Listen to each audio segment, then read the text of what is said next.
How do you overcome the suffering of life? How do you overcome the suffering of life? Be a better person. That's how you do it. Well, that's hard. It takes responsibility. And I think, if you said to someone, you want to have a meaningful life? Everything you do matters. That's the definition of a meaningful life. But everything you do matters. You're going to have to carry that with you.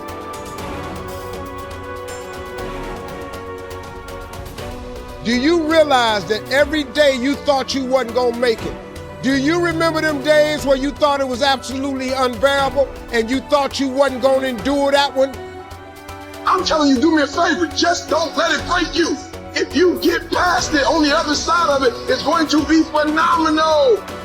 The ultimate resources are emotional states. If you're creative enough, can you find the answer, yes or no? If you're determined enough, can you find the breakthrough, yes or no? If you're passionate, loving enough, can you get someone to help you, yes or no? If there's no way that you're committed, can you find the money, even if you don't have it, yes or no? So I said creativity, decisiveness, passion, honesty, sincerity, love. These are the ultimate human resources. And when you engage these resources, you can get any other resource on earth.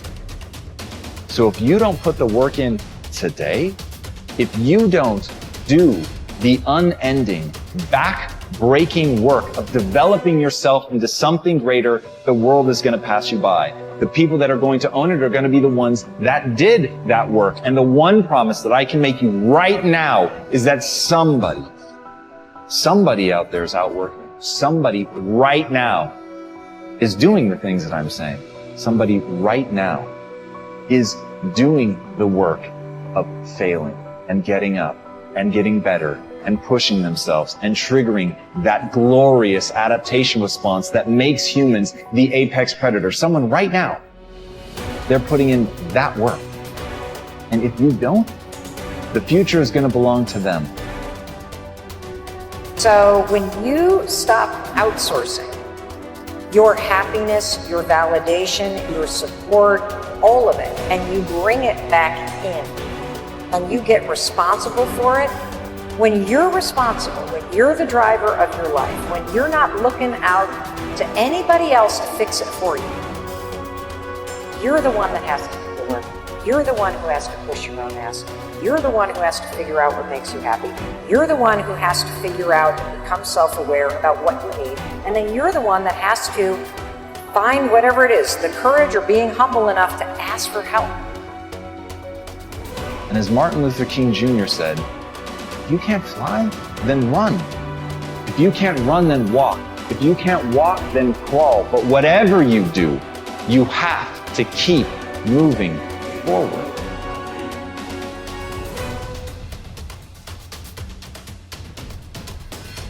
Anybody that you feel very strongly about, have some negative feelings about, let's look at some good reasons to forgive them. Number one, you must try and see what has happened or see things from that other person's point of view. Let's look at it from their point of view. That's one area. That's number one. Then number two, holding a grudge hurts you. Doesn't hurt them. So just for good health and peace of mind, let it go.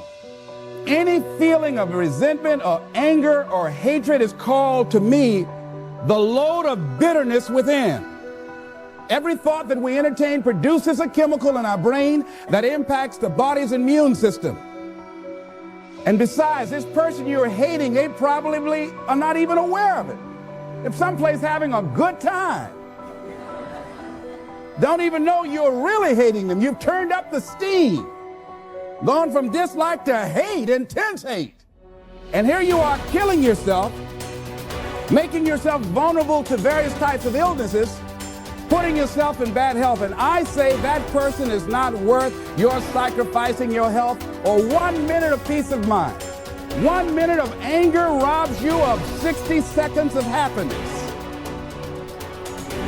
So decide it doesn't matter. Let it go and experience the dignity and the magnanimous sense of character of being big enough to move on and get on with your life. Letting it go so you can grow Next step. Lack of self-acceptance. How does it show up? How does it manifest itself? See, all of us have greatness within us. But when you don't come to grips with your greatness and you don't work to develop it, if you're not seeking it out, if you're not finding where it is, if you're not trying to locate it, if you're not experimenting with your life to try and find out what fits for you, I'm saying that you're positioning yourself to be a miserable person, an unfulfilled person. How else do we do it? Procrastination. We just put things off over and over and over again. Why? Because we haven't accepted it. We don't feel deserving. We don't feel that we're good enough. So we sabotage ourselves by not ever taking care of business. We get real busy doing a lot of things. Well, we don't have any time. Well, I'll never forget Og Mandino in the book called University of Success. He said many of us never ever discover our greatness because we become sidetracked by secondary activity. We start doing so many things, we just give our time away until we don't have any time for ourselves or any time to do the things that we want to do. And every time you put it off and move it back, oh, I'll do it one day. Oh, yeah, I'm going to get to it. I'm saying to you that one day you look around and there goes a year, there goes 2 years, there goes 3 years. So if there's something you want to do it now. Do it right now. Don't put it off. Start right now where you are. There'll never be a perfect, ideal time. Whatever you have going for you right now, that's enough. Work on that idea. Work on it, work on it, work on it. Decide, commit, act, succeed, repeat. The one thing that all the greats have in common is they sweat the small stuff. They pay very, very close attention to every detail. Michael used to sweat the details so much in his basketball game that carried on into his personal life. The suit had to match the car he was driving that particular day. But what those details allowed him to do was to put him in the zone to be the best basketball player on that given night. The dark side is something that's in everybody, but it's a situation that you have to control the dark side. If it controls you, that's when things start to go real, real bad. That's when you have a tendency to go to what I call the other side. But if you harness the fuel that's from that dark side, whether it's anger, whether it's fear, and turn that into positive fuel, it'll help you really succeed at whatever you're trying to do. Empowerment is authority. It is a signed permission slip to actually seize the day. It's the process of getting stronger and more confident and more engaged. And to be empowered is to move through the world without any kind of fear or any kind of apology. And with these gifts comes an even deeper privilege, I believe, and that is the ability to take charge of your own life, to own yourself, and claim your rights. And here's what I know for sure, that to whom much is given, much is expected. And I have been given so much. I've earned it. I've been blessed with it, but I've been given a lot. And that's why I've chosen to use my life to lift other people up. What do you really want? Do you know most people can't tell you what they really want? They don't know what they really want. They have never sat down and got super serious. What do you really want? Because when it starts to come to you, instantly we're thinking, how can we do it? And we forget it.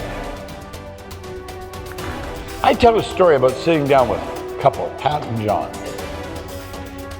They worked for Sun Life Insurance Company. I was a big contract with them when I was doing work. And they came and asked me one day, say, could we meet you for lunch or something? I said, okay. So I was sitting talking to them. And I talked to them for quite a while. And they were telling me how rough things were and it was going in the wrong direction. And so I listened to them for a little while. I said, what do you really want? They had no idea what they wanted. But I kept pressing them, what do you really want? Well, they were living in a basement apartment in somebody's house. They wanted to have their own house. I said, well, go and buy one. They said, we can't buy a house, we don't have any money. I said, you don't need any money. They said, what do you mean we don't need any money? I said, you haven't decided to buy a house. What the hell do you need the money for? Now that is so light you could easily pass that over.